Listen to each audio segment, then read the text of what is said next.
ఎంత మధురమైనది యెహోవా నామము.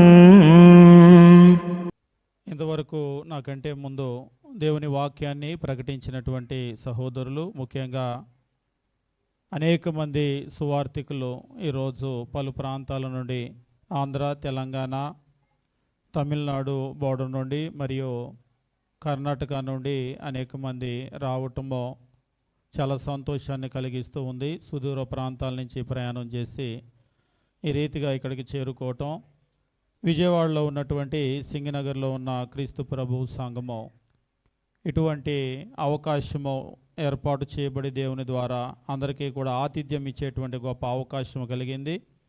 అందును బట్టి దేవునికి ఎంతగానో మేము కృతజ్ఞతలు చెల్లిస్తూ ఉన్నాం.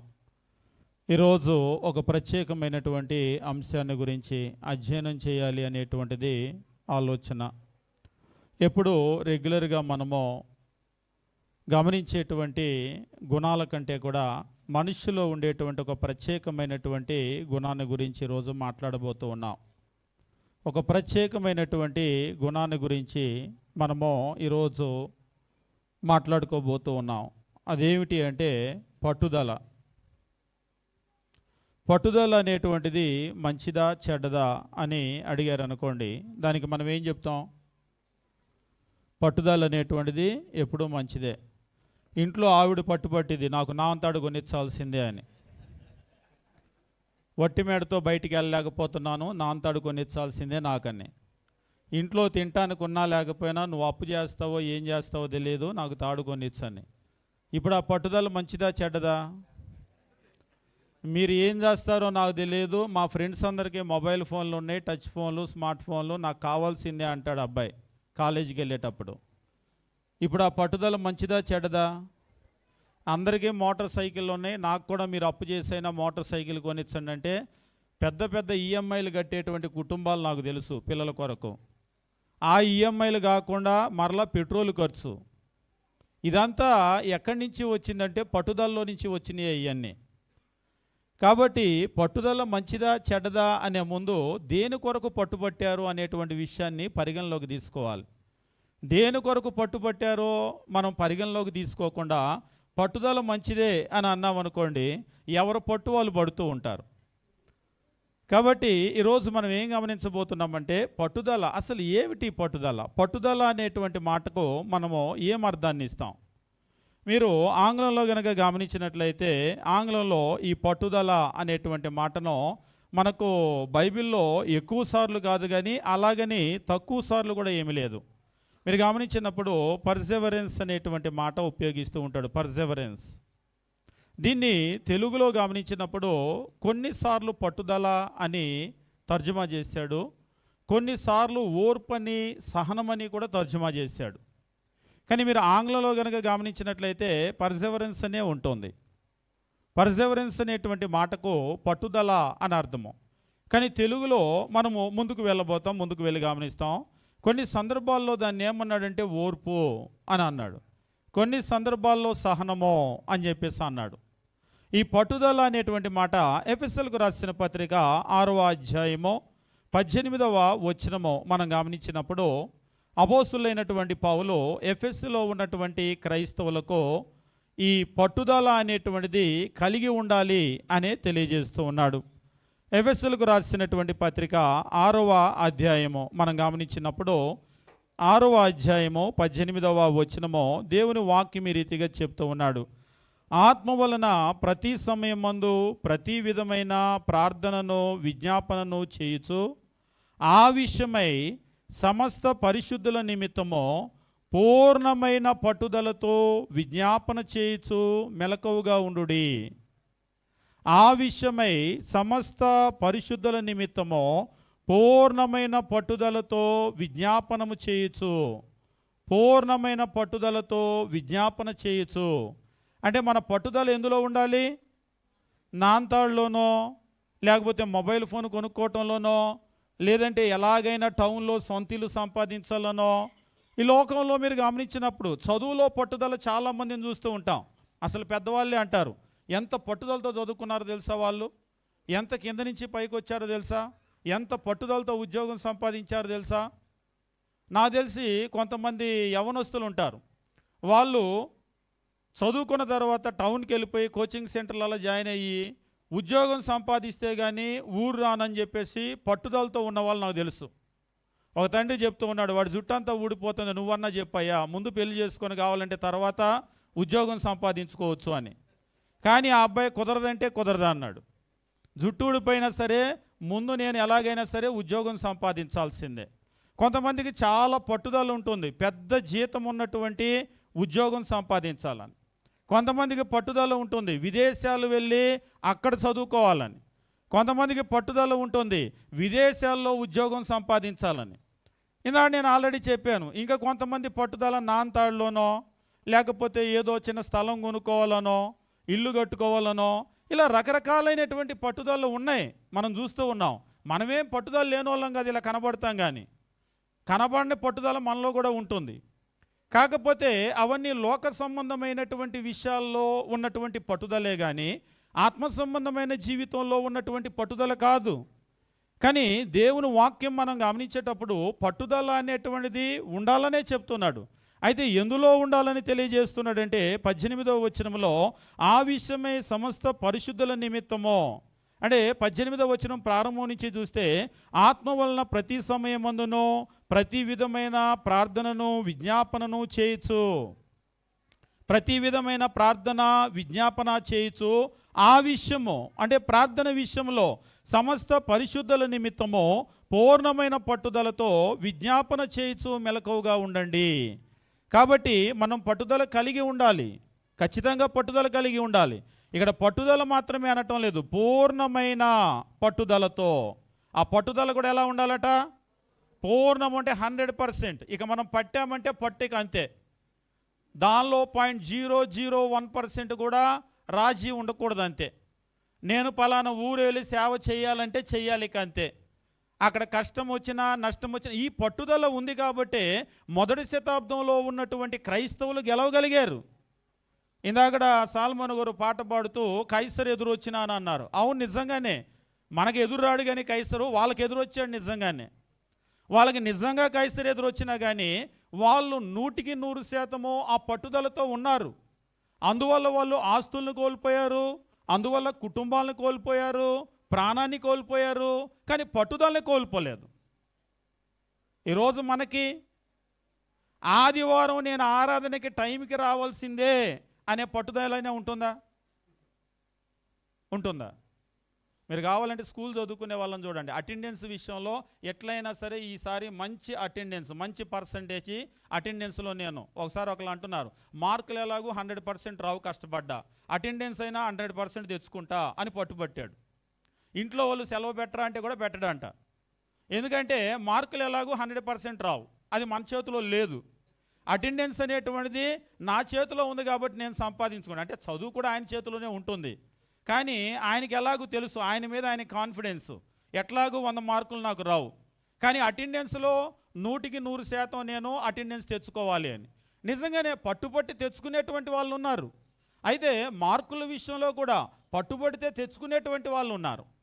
అయితే మనం కూడా ఆత్మ సంబంధమైనటువంటి జీవితంలో పట్టుబడితే నేను ఎలాగైనా క్రీస్తులా ఎదగాల్సిందే, క్రీస్తు యొక్క సారూప్యాన్ని నాలో చూపించాల్సిందే, నిజంగానే కుడి చెంప కొడితే ఎడమ చెంప తిప్పి నేను చూపించాల్సిందే, సత్యలోపు ఎప్పుడైనా సరే నేను ఆ స్థాయికి ఎదగాల్సిందే అని ఎంతమందికి పట్టుదల ఉంటుంది? ఇందాడు చెప్పినట్టుగా నాంతాడు చేయించుకోవాలని పట్టుదల ఉంటుంది. మీరు కావాలంటే నేను చెప్పానని కాదు, మామూలుగా మెడలో నాంతాడు కాకుండా బంగారపు తాడు కాకుండా మామూలు తాడు వేసుకునేటువంటి వాళ్ళని ఎవరైనా అడగండి, అమ్మ ఈ తాడుతోనే చచ్చిపోవాలనుకుంటున్నారా అని అడగండి, నిజంగా అడగండి. ఇప్పుడు ఈ తాడుతో ఉన్నా కానీ చచ్చేలోపు ఏదో ఒక రోజు, ఒకసారి ఒక ఆమె అంటుంది, ఈ తాడు వేసుకున్నామని ఈ తాడుతోనే పోంగా, ఏదో ఒక రోజు మేము తాడు చేపించుకుంటాంగా అంటుంది. అంటే ఆమె నిరీక్షణ గొప్పది. ఈ తాడుతో ఇవాళ ఉన్నామని ఈ తాడుతోనే పోం, మేము ఏదో ఒక రోజు నాంతాడు చేయించుకుంటాం. అందుకనే ఇప్పుడు మీరు ఫంక్షన్లల్లో లోపల ఉన్న బీరువాలో బంగారం, తాకట్లో బంగారం అంతా తెచ్చి ఎందుకు వేసుకెళ్తారు? కొంతమంది ఉంటారు, ఫంక్షన్ అయిపోగానే తాకట్లో పెట్టేస్తారు, మళ్ళా ఫంక్షన్ వచ్చింది అంటే ఎక్కడో చోట అప్పు తెచ్చైనా తాకట్టు బంగారం అంతా తెచ్చి మొత్తం మెడలో వేసుకొని ఒంటి మీద వేసుకొని వెళ్తారు. మళ్ళా ఫంక్షన్ నుంచి రాగానే వెళ్ళిపోతుంది, వాళ్ళకి తెలుసు. మరి ఎందుకు ఇదంతా? ఈ ఒక్కరోజుకి ఒంటి మీద వేసుకోవటం, మేం మీకంటే ఏమీ తక్కువ కాదు అనేటువంటి ఒక సందేశాన్ని పంపించాలి మన చుట్టాల్లో, బంధువుల్లో. మేము ఎవరికంటే ఏం తక్కువ కాదు అనేటువంటిది. నిజంగానే ఈరోజు ప్రజలకు ఉన్నటువంటి పట్టుదల, ఆ పట్టుదలతోనే అప్పులు తెచ్చుకుంటున్నారు, లోన్లు తెచ్చుకుంటున్నారు, ఈఎంఐలు కడుతున్నారు. ఒకప్పుడు మీరు చూడండి, ఒక 40 సంవత్సరాల క్రితం కనుక వెళ్తే ఇప్పుడున్నటువంటి యుగాన్ని ఇన్ఫ్రాస్ట్రక్చర్ యుగం అని చెప్పేసి అంటున్నారు. ఒకప్పుడు ఇన్ని మేడలు, మిద్దెలు, బిల్డింగ్లు కట్టలేదు. మీరు ఒక గ్రామానికి కనుక వెళ్తే మిద్దె అని పిలిచేవాళ్ళు. ఎక్కడైనా ఒక డాబా ఉంటే మిద్దిల్లు అని చెప్పేసి అనేవాళ్ళు. ఈరోజైతే పూరీలు చూడటం అనేటువంటిది కష్టంగా ఉంది. అలాగని అందరూ డబ్బులుండి కట్టడం లేదు, డబ్బులేమి లేవు జనాల దగ్గర. ఈరోజు చూడండి, ఒక్కొక్కరు ఎంత ఖరీదైనటువంటి బట్టలు వేస్తున్నారో డబ్బులుండేం కొనటం లేదు. ఇందాక చెప్పినట్టుగా ఒంటి మీద బంగారం, డబ్బులుండేం కొనటం లేదు. మొబైల్ ఫోన్లు, డబ్బులుండేం కొనటం లేదు. ఇంట్లో ఉండేటువంటి టీవీలు, ఏసీలు, ఫ్రిడ్జ్లు, డబ్బులుండేం కొనటం లేదు. అది నేను ఎట్లా అయినా సరే దాన్ని సాధించాలి, కొనుక్కోవాలి, ఆ వస్తువు నాకు ఉండాలనే పట్టుదలలో నుంచి వచ్చింది. కానీ అదే పట్టుదల ఆత్మ సంబంధమైన జీవితంలో లేదు. నేను ఎలాగైనా సరే ఈ 2024వ సంవత్సరంలో ఒక్క నిమిషం కూడా ఆరాధనకి లేట్ అవ్వకూడదు, నేను కరెక్ట్గా రావాలి. 2024వ సంవత్సరంలో, ఈ 2024వ సంవత్సరంలో నేను ప్రతి ఆరాధన కార్యక్రమానికి హాజరై 100కి 100%, అంటే మన సేవకులేమి అటెండెన్స్ వేయటం లేదు. ఒకసారి ఒక సేవకుడు అంటున్నాడు, మనం కూడా బయోమెట్రిక్ పెడితే ఎలా ఉంటుందని. అంటే ఎవరెప్పుడు వస్తున్నారో అర్థం కావట్లేదంట. ఒక్కొక్కరు వెనక నుంచి అలా వెళ్ళిపోయి కూర్చుంటారు, లేట్ అయితే కనపడరు వాళ్ళు. అందుకని అక్కడ బయోమెట్రిక్ పెట్టేసామనుకోండి, ఎవరెన్ని నిమిషాలకు వచ్చిందో తెలిసిద్ది. తర్వాత వారం అంతా వాళ్ళ ఇళ్ళకెళ్ళి ఏంటి ఇలా వస్తున్నారని మాట్లాడవచ్చు. మన దగ్గర ఆధారం లేకుండా ఏం మాట్లాడతాము అని అంటున్నాడు. గవర్నమెంట్ ఉద్యోగస్తులకి జీతం ఇచ్చి బయోమెట్రిక్ అంటేనే వాళ్ళు ప్రభుత్వాల మీద తిరుగుబాటు చేస్తున్నారు. మనం కనుక బయోమెట్రిక్ పెట్టామనుకోండి వేరే సంఘానికి వెళ్ళిపోతారు. నేను చెప్పాను, అలాంటి ప్రయత్నాలు చేయొద్దు, బయోమెట్రిక్ లేని సంఘాలకు వెళ్ళిపోతారు. కాబట్టి ఇవాళ అంటే ఆ పట్టుదల అనేటువంటిది వాళ్ళలో ఉండాలి, అది వాళ్ళలో నుంచి రావాలి. కానీ మనం వాళ్ళని ఎంతవరకు నెడతాం? తెలుగులో చెప్తూ ఉంటారు, గుర్రాన్ని నీళ్ళ దాకా తీసుకొని వెళ్ళగలం కానీ బలవంతంగా నీళ్లు తాగించలేం కదా. ఈరోజు ఎవరు చెప్తే వచ్చింది పట్టుదల పిల్లలకి నేను చదువుకోవాలని? ఒక్కొక్క పిల్లల్ని మీరు కదిలించండి, నేను ఎప్పుడు పిల్లలతో మాట్లాడతాను. నువ్వు చదువుకొని ఇప్పుడు స్కూల్ కదా, కాలేజీకి నువ్వు వెళ్ళినప్పుడు ఏ గ్రూప్ తీసుకుంటావు? ఉదాహరణకి ఇంజనీర్ అనుకుంటే ఏ గ్రూప్ తీసుకుంటావు? ఉదాహరణకి ఇంజనీరింగ్లో కొంతమంది గ్రూప్ చెప్తే మరి రేపు నువ్వు ఎంటెక్ చేసేటప్పుడు ఏ గ్రూప్ తీసుకుంటావు? ఎంఎస్ చేయడానికి నువ్వు పోనీ ఎక్కడికి వెళ్తావు, ఏ దేశానికి వెళ్తావు అడుగుతూ ఉంటాను. అడిగేటప్పుడు చిన్న పెద్ద పిల్లలు పెద్ద గోల్స్ చెప్తూ ఉంటారు. చెప్పడం మాత్రమే కాదు, వాటిని సాధించాలనే ఆ పట్టుదల ఎవరు నేర్పారు వాళ్ళకి? ఎప్పుడు మనం చెప్తూ ఉంటాం, చేప పిల్లకి ఈత ఎవరు నేర్పారు? పక్షికి ఎగరటం ఎవరు నేర్పారు? ఇవన్నీ సహజంగా వస్తూ ఉంటాయి. అలాగనే ప్రస్తుతం ఉన్నటువంటి ప్రపంచంలో ప్రతి మనిషికి కూడా నేను చదువుకోవాలి, నేను ఉద్యోగం చేయాలి, నేను ఆస్తి సంపాదించాలి, నేను ఊర్లో ఎవరికంటే తక్కువగా ఉండకూడదు అనే పట్టుదల సహజంగా వస్తుంది. మరి స్థానిక సంఘాల్లో ఒక్కొక్కసారి మేము మాట్లాడుకుంటాం, మన విశ్వాసులకి ఎందుకు సహజంగా నేను క్రీస్తులా ఉండాలనే పట్టుదల రావటం లేదు? మనం నేర్పలేకపోతున్నామా? వాళ్ళు నేర్చుకోలేకపోతున్నారా? పోనీ విశ్వాసులకి రాలేదు సరే, సేవకులకి మనకు కూడా రావటం లేదేంటి? ఈరోజు సేవకుల పరిస్థితులు కూడా ఎట్లా ఉన్నాయంటే, కొన్ని విషయాలు చెప్పకూడదు కానీ సేవకుల పరిస్థితులు కూడా ఎట్లా ఉన్నాయంటే, సేవ మీద కంటే కూడా వాళ్ళకి ఇన్సూరెన్స్ పాలసీలు కట్టించటమో, సైడ్ బిజినెస్లు ఏదన్నా చేసుకోవటమో, పార్ట్ టైం జాబ్ చేసుకోవటమో, వీళ్ళకిలాగా వాళ్ళు కూడా పెద్ద టీవీ కొనుక్కోవటమో, వీళ్ళకిలాగా వాళ్ళు కూడా పెద్ద ఫ్రిడ్జ్ కొనుక్కోవటమో, వీళ్ళకిలాగా వాళ్ళు కూడా గాల్లో మేడలు కట్టడానికి సేవకులు నేర్చుకుంటున్నారు. ఈవేళ కొంతమంది సేవకులతో మాట్లాడేటప్పుడు వాళ్ళ ఆలోచన అనేటువంటిది సేవ మీద లేదు. దేని మీద ఉంది అంటే, లోకములో ఒక సగటు లోకస్తుడు ఎలాగైతే ఆలోచన చేసి వాళ్ళ పట్టుదల దేని మీద పెంచుకుంటున్నాడో, ఈరోజు దాని మీదే పట్టుదల పెంచుకుంటూ ఉన్నాం. పట్టుదల అనేటువంటిది నిజంగా ఒక మంచి విషయమే, అది ఆత్మ సంబంధమైనటువంటి మన జీవితానికి సంబంధించినది అయితే. కానీ లోక సంబంధమైనటువంటి పట్టుదల కనుక మీరు కలిగి ఉన్నట్లయితే ఇంకా లోకంలోనికి ఈడ్చుకొని పోబడతారు. ఇక్కడ ఒక ఉదాహరణ నేను మీకు తెలియజేసి ముందుకు వెళ్ళిపోతాను. అది పట్టుదల అనేటువంటి మాటకు అర్థాన్ని గమనించి మనం ముందుకు వెళ్దాం. పర్సెవరెన్స్ అనేటువంటి మాటను మీరు డిక్షనరీలో కనుక చూసినట్లయితే కంటిన్యూడ్ ఎఫోర్ట్ టు డూ అని చెప్పేసి అంటూ ఉంటాడు. కంటిన్యూడ్ ఎఫోర్ట్ అంటే నిరంతరమైనటువంటి ప్రయత్నము. కంటిన్యూడ్ ఎఫోర్ట్ ఒక నిరంతరమైనటువంటి ప్రయత్నము. అది ఎలాంటి ప్రయత్నము అంటే, ఒకవేళ మనకు డిఫికల్టీస్, ఫెయిల్యూర్స్ ఆర్ అపోజిషన్ అంటే మన జీవితంలో ఇబ్బందులు ఎదురైనా, వైఫల్యం ఎదురైనా, మన జీవితంలో వ్యతిరేకత ఎదురైనా, మనము ఒక నిరంతరమైనటువంటి ప్రయత్నం. ఒకవేళ ఒక సముద్రంలో వెళ్ళేటువంటి ఒక ఓడను ఊహించుకోండి. ఒక పెద్ద తుఫాను వచ్చేసింది. తుఫాను వచ్చేసినప్పుడు దానికి ఒక యాంకర్ ఉంటుంది కదా, లంగరు. ఆ లంగర్ని తీసి యాంకర్ని కింద వేసేసారు. కింద వేసేస్తే ఆ తుఫాను గాలి ఎంత కొట్టడానికి ప్రయత్నం చేసినా కానీ ఆ యాంకర్ని బట్టి, దాని బరువును బట్టి ఏమవుతుందంటే అది అక్కడ నిలిచి ఉండటానికి ప్రయత్నం చేస్తుంది. ఒకవేళ ఆ లంగర్ గనక వేయకపోతే అది ఎక్కడికి చేరుతుంది అనేటువంటిది మనం చెప్పగలమా? ఆ గాలి ఎటు తీసుకొని వెళ్ళిపోతే అటు వెళ్ళిపోతుంది. ఎప్పుడైతే ఆ లంగర్ని వేసాడో, యాంకర్ని వేసాడో, అది అలా కొట్టుకొని పోకుండా ఏం చేస్తుందంటే దాన్ని ఒక చోట స్థిరంగా ఉంచగలుగుతుంది. అయితే అది అక్కడే స్థిరంగా ఉంటుంది కానీ ఎక్కడికి వెళ్ళదు. కానీ ఆ ఓడ బయలుదేరినటువంటి గురి ఒకటి ఉంది కదా, ఎక్కడికో చేరాలి, ఏ దేశమో చేరాలని. ఎంత తుఫాను ఎదురైనా ఎటువైపుకి నెట్టినా కానీ లంగరు వేయకుండా, ఎందుకంటే లంగరు వేస్తే కదలదు, లంగరు వేయకుండా తను వెళ్ళాలి అనుకున్నటువంటి ఆ మార్గం వైపే, ఆ దేశం వైపే కష్టపడి ఓడను నడిపించాలంటే ఎంత కష్టంగా ఉంటుంది. పెద్ద గాలులు వచ్చి ఇటు ఇసురుతూ ఉన్నాయి అనుకోండి, నేను ఇటు కాదు వెళ్ళాల్సింది, ఇటే వెళ్ళాల్సింది అని ఓడని ఇటువైపు తిప్పి నడిపించాలి అంటే ఎంత కష్టంగా ఉంటుంది. ఒకవేళ నేను ఈ గాలిని, తుఫాన్ని చూసి వెళ్ళలేను అనుకుంటే లంగరేసి అక్కడే ఉండిపోతాడు, ఎక్కడికి వెళ్ళలేడు. అని నేను దేని గురించి చెప్తున్నానంటే, ఈరోజు మనం క్రీస్తులాగా ఎదగాలి అనేటువంటి ఒక గురితో బయలుదేరాం. కానీ ఈ వచ్చేటువంటి తుఫాన్లు అయితే, గాళ్ళు అయితే మనల్ని ఎటో తీసుకెళ్ళి ఎటో వదిలిపెడుతున్నాయి. బాప్తీసం పొందినప్పుడు కూడా గొప్ప గొప్ప ఆలోచనలతో వస్తూ ఉంటాం ఒక గురిని పెట్టుకొని, కానీ అటువైపు వెళ్లకుండా ఎటో వెళ్ళిపోయి ఎటో ఆగుతున్నాం. ఏంటంటే మన జీవితంలో వచ్చేటువంటి కష్టాలు, ఇరుకులు, ఇబ్బందులు, శ్రమలు, శోధనలు, ఒకవేళ కుటుంబ సమస్యలు కావచ్చు, వ్యక్తిగత సమస్యలు కావచ్చు, ఆర్థిక సమస్యలు కావచ్చు, ఇవి మనల్ని ఎటో తీసుకెళ్ళి ఎటో నిలుపుతూ ఉన్నాయి. కొంతమంది తెలివిగల్లో ఏం చేస్తారంటే, నేను ఎటూ వెళ్లకుండా ఉండాలంటే లంగరేసుకొని ఇక్కడే కూర్చుంటాను. నా 10 సంవత్సరాల క్రైస్తవ జీవితం లంగరేసుకొని ఇక్కడే కూర్చున్నా. 25 ఏళ్ల క్రైస్తవ జీవితం లంగరేసుకొని ఇక్కడే కూర్చున్నా. ఎక్కడికి కొట్టుకొని పోలేదు, అట్లని గురివైపు కూడా వెళ్ళలేదు. పోనీ ఎప్పటికన్నా నువ్వు గురివైపుకి వెళ్తావా అంటే, నేను లంగర్ తీయను, నేను కనుక లంగర్ని పైకెత్తానంటే ఎటో కొట్టుకొని పోతాను. నిజంగా ఈరోజు కొంతమంది వీటన్నింటినీ చూసి బెదిరిపోయి అలా కొట్టుకొని పోకుండా ఉంటే చాలు, ఎక్కడైనా ఉంటాం కదా అన్న పరిస్థితిలో క్రైస్తవ జీవితం అనేటువంటిది ముందుకు వెళ్తూ ఉంది. కానీ ఇంత తుఫానులో కూడా లంగర్ని పైకెత్తేసి నేను నా దరి వైపు, తీరం వైపు నడిపిస్తానో అని ముందుకు వెళ్ళాలంటే ముందు వాళ్ళకు మానసికంగా ధైర్యం ఉండాలి. ఈ తుఫాను నేను తట్టుకొని తుఫానుకి ఎదురు ప్రయాణం చేస్తాను అని.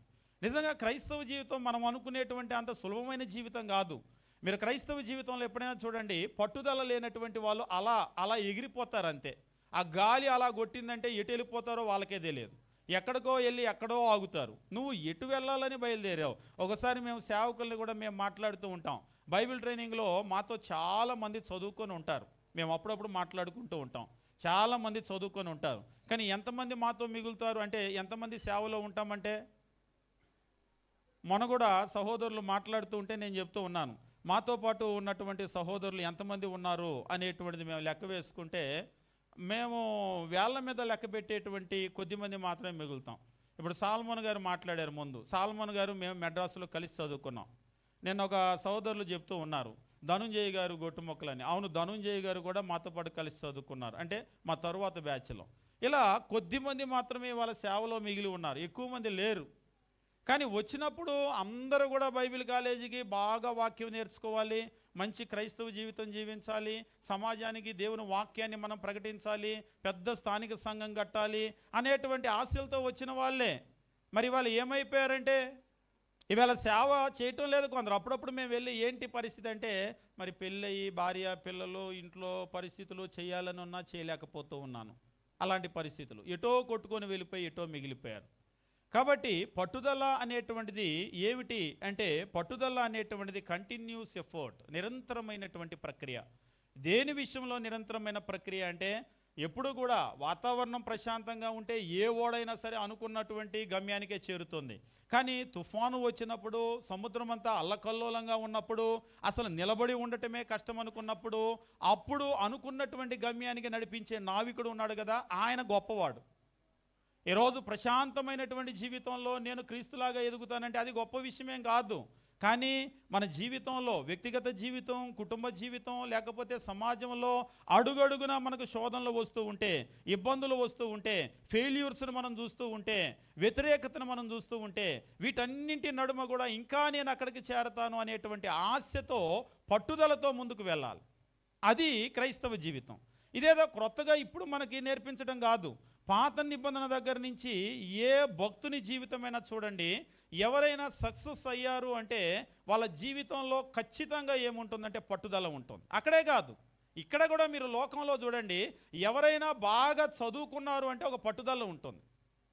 ఇవాళ పిల్లలకి చదువు విలువ పెద్దగా తెలియటం లేదు, కానీ ఒకప్పుడు వీధి దీపాల కింద చదువుకున్నటువంటి వాళ్ళు మీకు తెలుసు.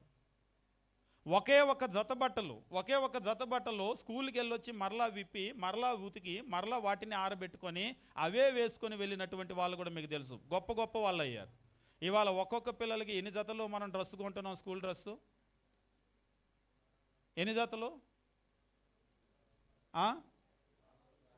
2 జతలు కూడా కాదు, 3-4 జతలు డ్రెస్సు. ఇవి కాకుండా మళ్ళీ వైట్ డ్రెస్సు, మళ్ళీ టైలు, మళ్ళీ షూలు, మళ్ళీ సాక్సులు, మళ్ళీ మొయ్యలేనన్ని బుక్స్. ఈ బుక్స్ 1000 రూపాయలు. ఇంకా చదువుకి లక్షల రూపాయలు పెడుతుంటే చదువు అబ్బుతుంది వాళ్ళకి? నిజంగా ఒకసారి ఒక తల్లి చెప్తూ ఉంది, నాకున్న పట్టుదల ఈడుకుంటే ఈ పుస్తకాలు ఎప్పుడో చదివాడు. అసలు ఆ పుస్తకాలన్నీ ఆమె కూర్చొని చదివేయాలనిపిస్తుందంట. ఆడిని చదువురా అంటే వాడు ఎలాగో చదవడు.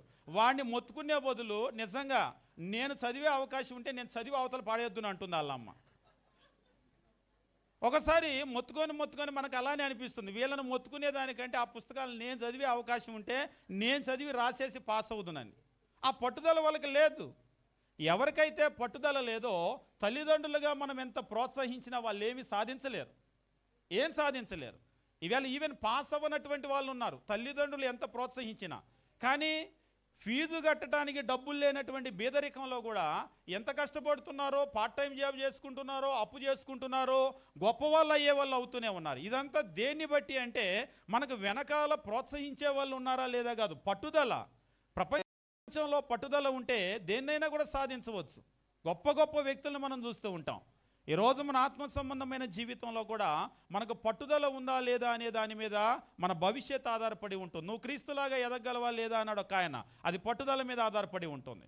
నేను పట్టుబట్టి క్రీస్తులాగా ఎదగాల్సిందే అంటే నన్ను ఈ ప్రపంచంలో ఎవరేం చేయలేరు.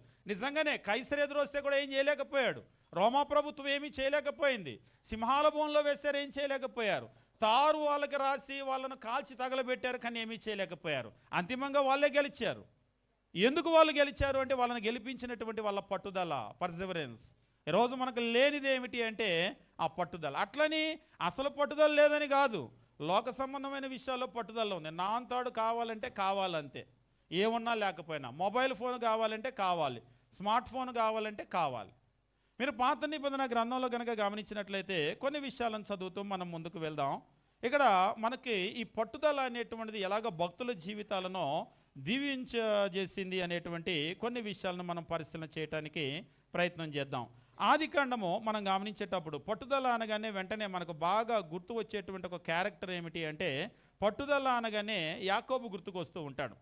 వాస్తవంగా యాకోబు ఆశీర్వాదాన్ని పొందటము అనేటువంటిది అంత తేలిగ్గా జరిగినటువంటి కార్యమేమి కాదు. వాస్తవంగా మనం గమనిస్తూ ఉంటాము, యాకోబు యొక్క పేరును దేవుడు ఇజ్రాయేలు అని మార్చాడు. ఈరోజు ప్రపంచంలో ఇజ్రాయేలీలు ఆ పేరు అనేటువంటిది అలా ఉండిపోయింది. వాస్తవంగా ఇజ్రాయేల్ అనేటువంటి పేరు ఆయన ఎట్లా తెచ్చుకున్నాడు? ఇజ్రాయేలు పేరు తెచ్చుకోవడానికి ఆయన ఎంత కష్టపడ్డాడు? వీధి దీపాల కింద చదివిన వాళ్ళకంటే కూడా ఆయన ఎక్కువ కష్టపడ్డాడు. ఒకే జత బట్టలు ఉతికి వేసుకున్న వాళ్ళకంటే కూడా ఆయన ఎక్కువ కష్టపడ్డాడు. ఎప్పుడైనా సరే ఒక విషయాన్ని నేను తెలియజేస్తాను, మీకు శరీరంలో బాగా బాధ, నొప్పి కలుగుతూ ఉంటే ఇంకా మీకు బాగా అర్థం కావాలి అంటే, మత్తు మందు ఇవ్వకుండా ఒక సర్జరీ చేయటానికి కత్తి తీసుకొని కోస్తాను అంటే మీరు కూడా ఎస్ అన్నారు. ఎంత నొప్పి ఉంటుందో ఏమోలే, ఓర్చుకోగలుగుతానని మీ మీద మీ కాన్ఫిడెన్స్ ఉండి ఎస్ అన్నారు. బరబరా కోస్తా ఉన్నారు. ఇక కోసేటప్పుడు ఎట్లా ఉంటుంది మీ పరిస్థితి? ఒక ఆయన అంటున్నాడు బరపరా అంటున్నాడు, అసలు పరపరా దాకా ఉంటుందా? కత్తి అలా పెట్టి అలా టచ్ చేయగానే, కొంతమందికి చిన్న సూది ఉంటుంది కదా ఇంజెక్షను, ఆ సూది అక్కడ చూడగానే ఇక్కడ బెదిరిపోయి గట్టిగా బిగబట్టేస్తారు. చిన్నపిల్లల గురించి నేను చెప్పట్లేదు, పెద్దవాళ్ళే. ఒకసారి ఒక నర్సు అంటుంది, ఇంత సూది అంత మనిషివి ఏంటి అంత భయం అంటుంది. ఆడు చూడంటే ఇటే చూస్తాడు, ఇంత సూది అంత మనిషివి ఏంటి అంత భయం అంటే సహజంగా చిన్నపిల్లలకి భయం ఉంటుంది. ఆయన పెద్ద ఆయన, ఈడు చూడొద్దాడు చూడండి అంటే ఇటే చూస్తాడు. వదిలేసేయండి అలాగా, గట్టిగా బిగబట్టకూడదంటే గట్టిగా బిగబట్టేస్తూ ఉన్నాడు. అంటున్నాడు మీకు చేస్తే తెలిసిద్ది, చేపించుకునే వాళ్ళం మాకు తెలిసిద్ది. అంటే వాస్తవంగా మనకు నొప్పి అనేటువంటిది ఎప్పుడైతే ఈ మనస్సులోకి ఆలోచన వచ్చిందో మన శరీరం అంతా కూడా మారిపోతూ ఉంటుంది. అయితే పట్టుదల ఉన్నటువంటి మనుషులు ఉంటారు. నేను మీరు పిల్లల్ని చూడండి, ఒక్కోసారి కొంతమంది పిల్లలకి పట్టుదల ఉంటుంది. టీచర్ కొట్టేటప్పుడు వాళ్ళు ఇక అలాగనే ఉంటారు. అంటే వాళ్ళకి నొప్పి పుడుతుంది, తర్వాత వెళ్ళి ఇలాగ దులుపుకుంటారు, కానీ అక్కడ మాత్రం అలానే ఉంటారు. అది కూడా లోపల పట్టుదల కనుక వచ్చిందనుకోండి, ఒక్కోసారి మీరు యుద్ధంలో వారియర్స్ని చూడండి, యోధులు ఉంటారు కదా, యుద్ధంలో వాళ్ళకి కాలు తెగిపోయినా చెయ్యి తెగిపోయినా రక్తం అలా కారుతున్నా అస్సలు దాన్ని పట్టించుకోరు. ఎందుకు? వాళ్ళు మనిషి కదా, వాళ్ళకి నొప్పి లేదా? ఒకసారి కొందరు అడుగుతారు, యుద్ధంలో అలాగ వాళ్ళకి రక్తం కారుతున్నా అంతంత దెబ్బలు తగులుతున్నా అబ్బా అమ్మ అనరు, ఏడవరు, ఎందుకని? ఒకసారి నన్ను అడిగారు, వాళ్ళకి ఏడుపు రాదా అని. వాళ్ళు ఏడవరు, అబ్బా అమ్మ అని కూడా అనరు, ఎందుకు? పక్కన ఆయన అంటున్నాడు, యుద్ధంలో రూల్ అది, అలా అనకూడదు, అంటే ఇంటికి పంపించేస్తారంట. అది కాదు, వాస్తవంగా ఏంటంటే అక్కడికి వెళ్ళిన తర్వాత పట్టుదల ఉంటుంది వాళ్ళలో. ఆ పట్టుదల దెబ్బ కాదు, కాలు చెయ్యి తెగిపోయినా ప్రాణం పోతున్నా కానీ ముందుకు వెళ్ళిపోతారు అంతే.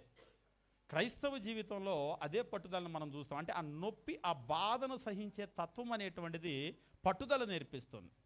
ఆదికాండము 32వ అధ్యాయం మనం గమనించినప్పుడు 32వ అధ్యాయము 22వ వచనం నుంచి యాకోబు జీవితాన్ని గురించి తెలియజేస్తూ, ఆ రాత్రి అతడు లేచి తన 2 భార్యలను తన 2 దాసీలను తన 11 మంది పిల్లలను తీసుకొని యబ్బోకు రేవుకు దాటిపోయాను.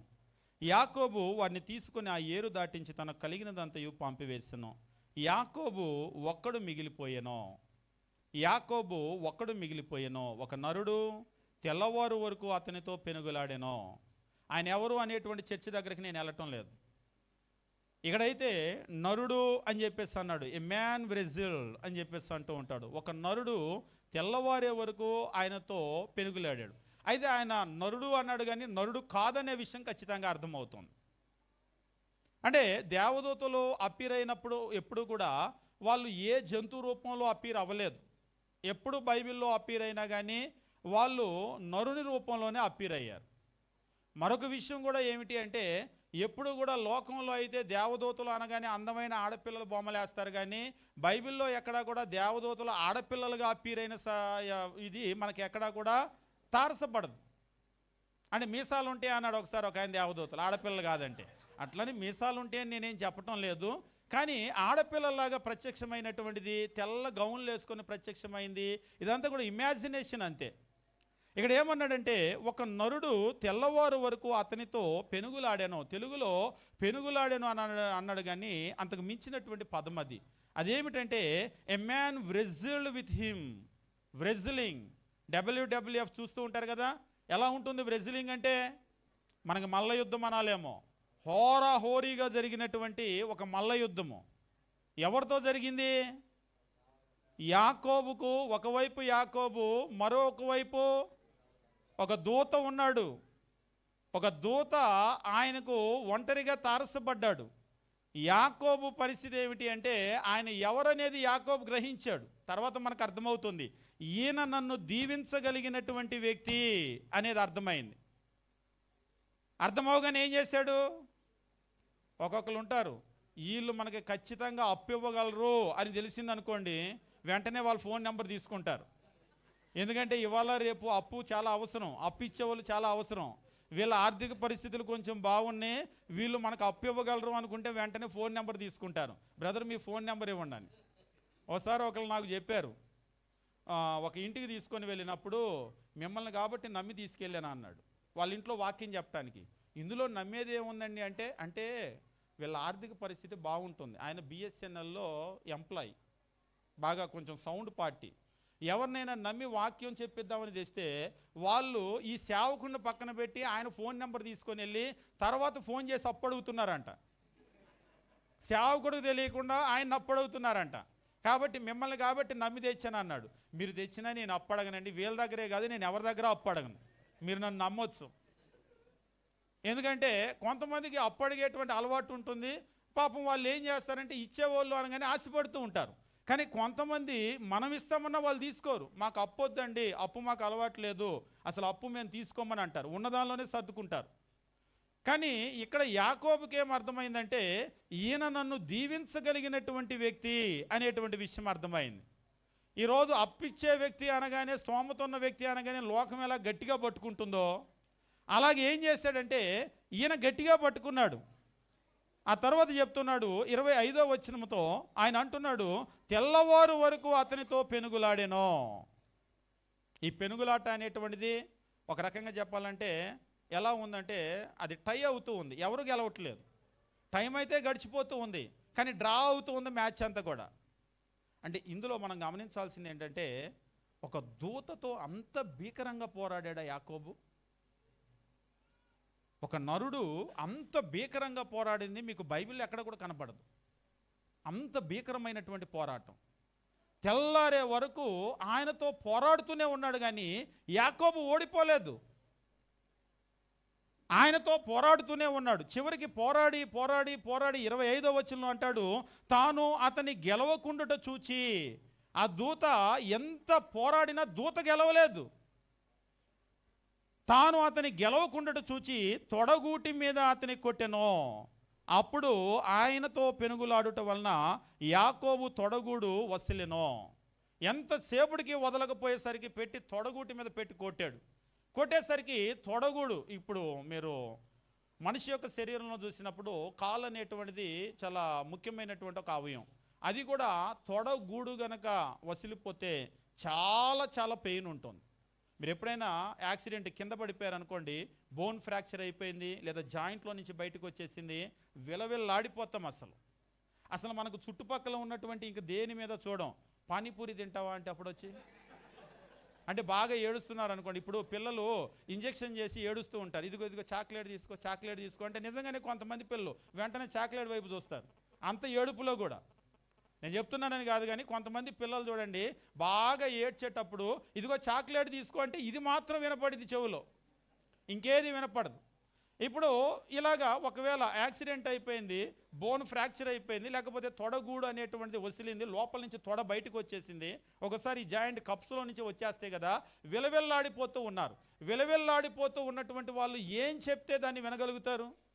ఇదేం చిన్నపిల్లల ఏడుపు కాదు. ఆ బాధ అనేటువంటిది దేన్ని కూడా ఆలోచింపనివ్వదు, కాన్సన్ట్రేషన్ అనేటువంటి చేయలేము. ఇంకొకటి ఏమిటి అంటే ఎప్పుడైనా మనకు ఈ శరీర అవయవాల్లో దేని మీదైనా ఒక బలమైనటువంటి దెబ్బ తగిలింది అనుకోండి, మిగిలిన జాయింట్స్ అన్నీ వదిలేస్తాయి. మీరు ఎప్పుడైనా గమనించండి, కుక్కలు ఒక్కోసారి ఏం చేస్తాయి అంటే దేనైనా పట్టుకుంటాయి. ఒకసారి ఇళ్ళలో కోళ్ళు పెంచుకునేటప్పుడు, ఇంట్లో ఏదైనా పెంచుకునేటప్పుడు వచ్చి అలా పట్టేసుకుంటుంది నోట్లో. పట్టుకుంటే ఆ కుక్కని మీరు ఎంతైనా కొట్టండి వదిలిపెట్టదు, వదలదు. ఎక్కడ కొడితే వదులుతుంది? దాని ముట్టిలా బారుగా ఉంటుంది కదా, దాని మీద కొడితే గనక వెంటనే వదిలేస్తుంది, అన్లాక్ చేసేస్తుంది. మీరు ఇంటికి వెళ్ళిన తర్వాత ఒకవేళ ఆసక్తి ఉంటే తోడేళ్ళ గురించి కూడా చదవండి. దాన్ని జాస్లో ఉండేటువంటి లాకింగ్ సిస్టమ్ ఉంటుంది. అది ఒక్కసారి నోట్లో పట్టింది అంటే బైబిల్లో కూడా తోడేలు అంటాడు కదా, తోడేలుకు ఉండేటువంటి ఒక ప్రత్యేకమైన గుణం ఏంటంటే అది ఒక్కసారి నోట్లో పట్టి లోపల లాక్ చేసింది అంటే లోపల లాక్ అవుతుంది. ఇక బయట కుక్కలాగా ఒక దెబ్బేసి వదిలించలేం, దాని ప్రాణం పోవాల్సిందే, కానీ నోట్లో పట్టిన దాన్ని వదిలిపెట్టదు. అయితే కొన్ని జీవులు మాత్రం ఏమవుతాయంటే, ఇప్పుడు మనిషి డిజైనింగ్ వేరుగా ఉంటుంది. మీకు ఎక్కడైనా సరే ఒక బలమైనటువంటి దెబ్బ తగిలిందంటే మిగిలిన అవయవాలన్నీ కూడా ఇక పట్టుని ఎట్టి పరిస్థితుల్లో అవి కలిగి ఉండలేవు, కోల్పోతాం మనం. మీరు ఒకసారి చూడండి, గట్టి దెబ్బ తగిలిందంటే కళ్ళు తిరిగి పడిపోతాం, అసలు స్పృహ తప్పి పడిపోతాం. అంటే మిగిలిన అవయవాలన్నీ కూడా ఏమైపోతాయి అంటే బలహీన పడిపోతూ ఉంటాయి. కానీ యాకోబులో ఉన్నటువంటి పట్టుదల ఇక్కడ మనకి ఎలా అర్థమవుతుందంటే, ఆయన తొడగూటి మీద కొట్టాడు. అంటే ఇక్కడ గనక కొడితే ఖచ్చితంగా ఇక ఈయన ఆగుతాడు. అంటే మనిషిని ఆపగలిగినటువంటి అతి బాధ ఎక్కడ ఉంటుంది అంటే, చాలా చాలా టెక్నికల్గా కొట్టాడు ఆయన కూడా. ఎక్కడ కొడితే ఆగుతాడో మనిషి అంత టెక్నికల్గా ఆ తొడగూడు మీద పెట్టి కొట్టాడు. కొట్టడం కూడా బాగా కొట్టాడు. ఇక్కడ దేవుని వాక్యంలో చెప్తున్నాడు, యాకోబు తొడగూడు వసిలెను అని చెప్పేసి అంటూ ఉన్నాడు. ఆయన తొడగూడు అనేటువంటిది వసిలింది. మీరు ఆంగ్లంలో కనుక గమనించినట్లయితే ఇక్కడ చెప్తూ ఉంటాడు, and the socket of Jacob's hip. And the socket ఇందాడ అన్నా కదా కప్ అని చెప్పేసి. And the socket of Jacob's hip was out of joint. ఆ జాయింట్లో నుంచి బయటకు వచ్చేసింది. ఇక్కడ కొడితే ఆగుతాడు అని అక్కడ కొట్టాడు. తెల్లవారుతున్నసరికి 26 వచనమో, ఆయన తెల్లవారుచున్నది కనుక నన్ను పోనిమ్మని అనగా అతడు నీవు నన్ను ఆశీర్వదించితేనే కానీ నిన్ను పోనీయను అనెను. ఆయన జాయింట్లో నుంచి బయటకు వచ్చింది, కానీ నేను పోనివ్వను. ఇంకెక్కడ కొట్టగలడు ఆయన? మ్యాక్సిమం ట్రై చేశాడు, ఇంకంతే. ఇక ఎక్కడ కొడితే వదిలిపెడతాడో అక్కడ కూడా కొట్టి అయినా సరే వదిలిపెట్టలేదు. తెల్లారిపోతుంది, నన్ను వదిలిపెట్టు అన్నాడు. ఆశీర్వదిస్తే కానీ వదిలిపెట్టను. ఇక అర్థమైపోయింది, ఇదంతా మొండి ఘట్టంలాగా ఉంది, మొండి రకంలాగా ఉంది. ఇక అనవసరం, ఇక ఆశీర్వదించేసి బయలుదేరి వెళ్ళిపోదామని చెప్పేసి 27వ వచనం, ఆయన నీ పేరేమని అడగగా అతడు యాకోబు అని చెప్పాను. అప్పుడు ఆయన, నీవు దేవునితోనూ మనుషులతోనూ పోరాడి గెలిచితివి. నువ్వు పోరాడింది ఎవరితో? ఇక్కడ చెప్తూ ఉంటాడు, ఏమని అంటూ ఉంటాడంటే, your name shall no longer be called Jacob but Israel, for you have struggled with God and with man. You struggled with God. నువ్వు దేవునితో పోరాడి గెలిచావు. నువ్వు ఎంటైర్ ఎపిసోడ్ మీరు చూసినప్పుడు యాకోబు, నేను ఆశీర్వాదం పొందవలసిందే, నన్ను కొడతాడో నన్ను చంపుతాడో నన్ను ఏం చేస్తాడో చేసుకొని నిన్ను ఆశీర్వదిస్తే తప్ప నేను వదిలిపెట్టను. నిజంగానే ఆ పట్టుదల అనేటువంటిది అతనికి ఆశీర్వాదాన్ని తెచ్చిపెట్టింది. ఈ రోజుకి భూమి మీద ఇజ్రాయేలు అని ఒక దేశం చూస్తున్నామంటే అది ఆయన పట్టుదలలో నుంచి వచ్చింది. ఆ తర్వాత ఇజ్రాయేలీలు ఒక జనాంగాన్ని చూస్తున్నామంటే ఆయన పట్టుదలలో నుంచి వచ్చింది. ఇజ్రాయేల్ ఒక దేశాన్ని చూసామంటే ఆయన పట్టుదలలో నుంచి వచ్చింది. ఈరోజు మనకేం పట్టుదల ఉంది? ఒక ఆశీర్వాదాన్ని మనం చూడటానికి మనలో ఏం పట్టుదల ఉంది? ఆదివారం ఆరాధనకి రావాలి అని ఒక పట్టుదల లేనటువంటి వాళ్ళమో, నేను సంవత్సరంలో 365 రోజుల్లో ఉన్నటువంటి ప్రతి వారము కూడా ఆరాధనకి రావాలని ఒక పట్టుదల లేనటువంటి వాళ్ళమో, ఏ లెక్కన ఆశీర్వాదం పొందాలి మనం? అయినా దేవుడు నన్ను చిన్న చూపు చూస్తున్నాడండి. మరి నేను పెద్ద చూపు చూడాలి. మరి నువ్వు పెద్ద పట్టుదల ఉన్న మనిషివి. నిజంగా ఎట్లా ఉందంటే, నీ పట్టుదలకి నేను చిన్న చూపు కాకుండా అసలు ఆ మాత్రం చూడటం ఎక్కువ. మీరు చూడండి, ఈవేళ మనకు ఉన్నటువంటి పట్టుదలకి మనం అసలు ఏమీ సాధించకూడదు. అసలు అంటే మనం సాధించడం కాదు, గ్రేస్ అనే ఒక మాట ఉంది కదా, కారీస్ అనే ఒక మాట ఉంది కదా, కృప. ఆయన దళిదలిచి ఒక్కోసారి బిచ్చిగాడు వచ్చి, నువ్వు నాకు 10 రూపాయలు ఇస్తే కానీ వెళ్ళనివ్వనంటే, మీరు అట్లా దిగుతున్నారు మెట్లు దిగుతుంటే 10 రూపీస్ ప్లీజ్ అన్నాడు. ఏం చేస్తారు మీరు? ఒకసారి అడుక్కునే వాళ్ళు కూడా ఎంత ఇవ్వాలో వాళ్ళే చెప్పేస్తారు. 2 రూపీస్ అంటారు, వాళ్ళే చెప్పేస్తారు. రూపాయి ఇస్తే తీసుకోరు. 2 రూపాయలు అన్నాగా నేను అంటున్నాడు ఒకసారి ఒక ఆయన. ఒకసారి వాళ్ళు అడుక్కుంటున్నారో డిమాండ్ చేస్తున్నారో తెలియదు. ఇప్పుడు ఒకవేళ మీరు దిగుతున్నారు అనుకోండి, 10 రూపీస్ అని అన్నారు. 10 రూపీస్ ఇస్తే కానీ మిమ్మల్ని పోనివ్వని అన్నారు. ఏం చేస్తారు మీరు? వదిలే, ఏంతో ఎందుకు పట్టుదల కలిగిన మనిషి అని 10 రూపాయలు ఇచ్చి వెళ్ళిపోతారా? ఏం చేస్తారు? ఇవ్వరా? ఎందుకంటే మీరు అంతకంటే పట్టుదల కలిగిన మనిషి. నేను అవసరమైతే ఇక్కడే ఉండిపోతాను కానీ నీకు మాత్రం 10 రూపాయలు ఇవ్వనని. అప్పుడు మనలో ఉన్న పట్టుదల బయటకు వస్తుంది. అవునా కదా? వాస్తవంగా ఇక్కడ మనం గమనించేటప్పుడు పట్టుదల అనేటువంటిది మనం ఏ విషయంలో అసలు ఏమాత్రం చూపించలేనటువంటి స్థితిలో ఉన్నాం. ఆత్మ సంబంధమైన జీవితంలో అసలు ఒక సీరియస్నెస్ మనకు లేదు. ఆత్మ సంబంధమైన జీవితంలో ఒక సీరియస్నెస్, లోకంలో సీరియస్నెస్ ఉంది. చిన్నపిల్లలకు కూడా ఈరోజు హోంవర్క్ ఈరోజు కంప్లీట్ చేయాలి పట్టుదలతో.